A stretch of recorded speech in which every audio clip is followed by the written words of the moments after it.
ಆವಾಗ ನಮ್ಮ ಕಮನೆಂಟು ಅವ್ರು ಏನು ಮಾಡಿದ್ರು, ಹಿಂದ್ಗಡೆ ಬಾಗಿಲಿಂದ ಬಂದು ದುಡ್ಡು ಕೇಳಿದ್ರು. ನಾವು ಆವಾಗ ದುಡ್ಡು ಇದ್ದರೂ ಕೊಡ್ಬೋದಿತ್ತು. ಇವ್ರು ಹೇಳಿದ್ರು ಏನು, ಅಯ್ಯೋ ನಾನೇ ಪೊಲೀಸಿಗೆ ಕೊಟ್ಟಿಲ್ಲ, ಏಕೆ ಕೊಡಬೇಕು ಅಂತ ಹೇಳಿದ್ರು. ಆ ಕೆಲಸ ಹೋಯ್ತು. ಅವನು ಕುಮಾರಸ್ವಾಮಿನೂ ಅವನು ಫ್ರೆಂಡ್ಶಿಪ್ ಅಂತೆ. ಅದಕ್ಕೆ ಅವನು ಸಡನ್ನು ಕುಮಾರಸ್ವಾಮಿಗೆ ಫೋನ್ ಮಾಡಿಬಿಟ್ಟು ಇದು ಮಾಡಿಬಿಟ್ಟ. ಹುತಾತ್ಮ ಯೋಧರ ತಾಯರಿಗೆ ಮೃತಪಟ್ಟ ಪತ್ನಿಯರಿಗೆ ಸನ್ಮಾನ ಅಂತ ದೊಡ್ಡದಾಗಿ ಒಂದು ಪೋಸ್ ಹಾಕ್ತಾರೆ. ಮಕ್ಕಳು ಡ್ಯಾನ್ಸು ಅವ್ರದ್ದು ಆಳು ಮೂಳು ಎಲ್ಲ ಕರೆಸ್ಬಿಟ್ಟು ಲಾಸ್ಟಿಗೆ ಅವರು ಒಂದು ಹೂವಿನ ಹಾರ, ಒಂದು ಪ್ಲಾಸ್ಟಿಕ್ ಹಾರ ಮತ್ತು ಒಂದು ಹಣ್ಣಿನ ಬುಟ್ಟಿ ಇಲ್ಲ, ಈಗ ಒಂದು ಟಿಫನ್ ಮಾಡಿ ಕಳಿಸ್ತಾರೆ. ಒಂದು ಹಾರ ಮತ್ತು ಒಂದು ಮೆಮೊಂಟೋ ಕೆಲವರು ಕೊಡ್ತಾರೆ, ಕೆಲವರು ಕೊಡೋಲ್ಲ. ಅದಕ್ಕೆ ನಮ್ಮನ್ನು ಬೆಳಗ್ಗೆ ಸರ್ ಅದು ಇಲ್ಲ, ಚಿತ್ರಾನ್ನ ಮೊಸರನ್ನ ಅಷ್ಟೇ, ಏನೋ ಒಂದು ಸ್ವೀಟ್ ಮಾಡ್ತಾರೆ, ಒಂದು ಬಸ್ ಗೀಸ ಕೊಡ್ತಾರೆ. ಅದು ಯಾರೋ ಬೇಳೆ ಬಿಸ್ಲಿಕ್ಕೆ ಪ್ರೈವೇಟ್ನವ್ರು ಬೀಟ್ರು ಟೌನಲ್ಲಿ ಫಂಕ್ಷನ್ ಮಾಡ್ತಾರೆ. ಬೆಳಗ್ಗೆ 10 ಗಂಟೆ ಕರೆಸಿದ್ರೆ ನಮಗೆ 4 ಗಂಟೆ ಕೊಟ್ಟು ಕಳಿಸೋದು. ನಮ್ಮ ಕೂತು ಬೇಜಾರು, ನಾವು ಹೋಗೋದೇ ಬಿಟ್ಬಿಟ್ಟಿದ್ದೀವಿ ಸರ್. ಯಾರು ಬೆಳಗಿನ ಸಾಯಂಕಾಲ ಮಕ್ಳು ಫಂಕ್ಷನ್ ನೋಡೋಕ್ಕೆ ಜನ ಇಲ್ಲ ಅಂತ ಅವ್ನು ಕರ್ಕೊಂಡು ಹೋಗೋದಷ್ಟೇ. ಈಗ ನಾನು ಹೋದರೆ ನಾನು ಮಿಸ್ ಹೋಗ್ತೀವಿ, ನಮ್ಮ ಮೊಮ್ಮಕ್ಕಳು ಬರ್ತಾರೆ, ಒಂದು ಸೊಸೆ ಬರ್ತಾರೆ, ಮಗ ಒಂದು 5 ಜನ ಹೋಗ್ತೀವಿ. 5 ಜನ ಅಲ್ಲಿ ಮೆಂಬರ್ ಆಯ್ತದಲ್ವ, ಹಾಗಾಗಿ ಫಂಕ್ಷನ್ ಕರೀತಾರೆ ಸರ್ ಅಷ್ಟೇ. ಜನರು ತಿಳಿದಷ್ಟು ಮಟ್ಟಿಗೆ ಇಲ್ಲ ಸರ್ ಇದರಲ್ಲಿ.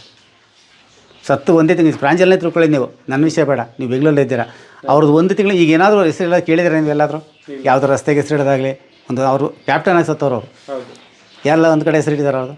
ಖಂಡಿತ ಇಲ್ಲ. ನಿಮಗೆ ಇದು ಎಕ್ಸ್ ಮಿಲಿಟರಿ ಸಂಘಟನೆಗಳು ಅವು ಇವು ಇಲ್ಲ ಇದಾವೆ, ಅದರಿಂದ ಸಪೋರ್ಟ್ ಸಿಗಲಿಲ್ವಾ? ಎಕ್ಸ್ ಮಿಲಿಟರಿ ಸಂಘಗಳು ಏನು ಗೊತ್ತಾ ಸರ್, ರಿಯಲ್ ಎಸ್ಟೇಟ್ ಮಾಫಿಯಾ. ಅವರು ಸಂಘದಲ್ಲಿ ರಿಟೈರ್ಡ್ ಆಗೋರಿಗೆ ಮೆಂಬರ್ ಆಗಿ ಅಂತಾರೆ. ಅವರೆಲ್ಲ ಲ್ಯಾಂಡ್ ತೊಗೋತಾರೆ. ನಾನು ಅವ್ರಿಗೂ ಕೂಡ ಈಗ 10 ಲಕ್ಷ ರೂಪಾಯಿ ವಿಷಯ ಹೇಳಿದೆ ಸರ್. ಅವರು ಕೂಡ ನಾನು 1 ಲಕ್ಷ ಕೊಡ್ತೀನಿ ಮಾಡಿ ಅಂದೆ. ಸುಮ್ಮನೆ ತೊಗೊಂಡು ಓಡಾಡೋರು ಏನೇ ಇಲ್ಲ, ಸುಮ್ಮನೆ ಜಗಳ ಮಾಡಿ ವಾಪಸ್ ಇಸ್ಕೊಂಬಂದೆ. ಅವರು ಸರ್ ದುಡ್ಡು ಕೊಡೋದು ಯಾರು ಕೆಲಸ ಮಾಡ್ತಾರೆ ಅಂತ ತಿಳ್ಕೊಂಡಿದ್ದೀರಾ? ದುಡ್ಡು ಕೊಡೋದು ಯಾರು ಕೆಲಸ ಮಾಡ್ತಾರೆ ಹೇಳಿ ನೋಡೋಣ. ನಾನು ಅವರಿಗೆ ಡೀಟೇಲ್ಸ್ ಎಲ್ಲ ಕೊಟ್ಟೆ. ಸರ್ ಈ ಥರ ಇರ್ತೈತೆ ಅಂತ ಕರೆದು ನಮ್ಮನ್ನ ಮೆಂಬರ್ಶಿಪ್ ಮಾಡಿ, ನಮ್ಮಲ್ಲೇ 8 ಜನರು ಅದೇ ಯಾರು ದುಡ್ಡು ಕೊಡ್ತೀವಿ ಅವರೆಲ್ಲ ಕರೆಸಿ ಹೇಳಿ. ಅದರಲ್ಲಿ 4 ಸಂಘ ಇದೆ ಸರ್.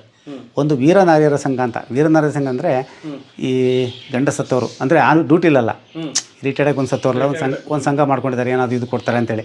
ಅವರು ಅಲ್ಲಿ ಇಲ್ಲಿ ಇದ್ರ ಜೊತೆ ಸೇರ್ಕೊಂಡು ಸಪೋರ್ಟ್ ಮಾಡಿ ಓಡೋದು. ಅವ್ರಿಗೇನು ಬೆನಿಫಿಟ್ ಇಲ್ಲ. ಅದಕ್ಕೊಂದು 1,000 ರೂಪಾಯಿ ಮೆಂಬರ್ಶಿಪ್ಪು ಮತ್ತು 150 ರೂಪಾಯಿ ಮಂತ್ಲಿ ಇಯರ್ಲಿ ಕೊಡಬೇಕು. ಅದು ಅಖಿಲ ಕರ್ನಾಟಕ ಮಾಜಿ ಸರ್ಕಾರ ಸೈನ್ಯ ಸಂಘ ಇದೆ. ಅದು ರಿಯಲ್ ಎಸ್ಟೇಟ್ ಮಾಫಿಯಾ. ಸೈಟ್ ಮಾಡೋದು ಮಾರೋದು, ಸೈಟ್ ಮಾಡೋದು ನಮ್ದು ಏನೇ ಹೇಳಿದ್ರೆ ನಮ್ಮ ವಿಷಯನೇ ಇಲ್ಲ.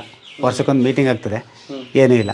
ಇನ್ನೊಂದು MM ಅಂತಿದೆ, ನನಗೆ ಮೆಂಬರ್ ಆಗಿ ನಾನು ಡಿಲೀಟೇ ಮಾಡಿಬಿಟ್ಟಿದ್ದಾರೆ. ನಾವೇನಿತ್ತು ನೇರವಾಗಿ ಮಾತಾಡಿದ್ರೆ ನಮಗೆ ಸೈಡ್ಗೆ ಆಗ್ತಾರೆ ಅಷ್ಟೇ ಸರ್. ನೋಡಿ SM ಕೃಷ್ಣ ಅವರು ಅದು ಪೇಪರ್ ಬಂದಿತ್ತು. ವೀರ ಯೋಧನ ಸೋದರನಿಗೆ KSRPಯಲ್ಲಿ ನೌಕರಿ. ನಿಮ್ಗೆ ಫಿಟ್ನೆಸ್ ಇಲ್ಲ, ಬಟ್ ಇಲ್ಲ ಫಿಟ್ನೆಸ್ ಇಲ್ಲ.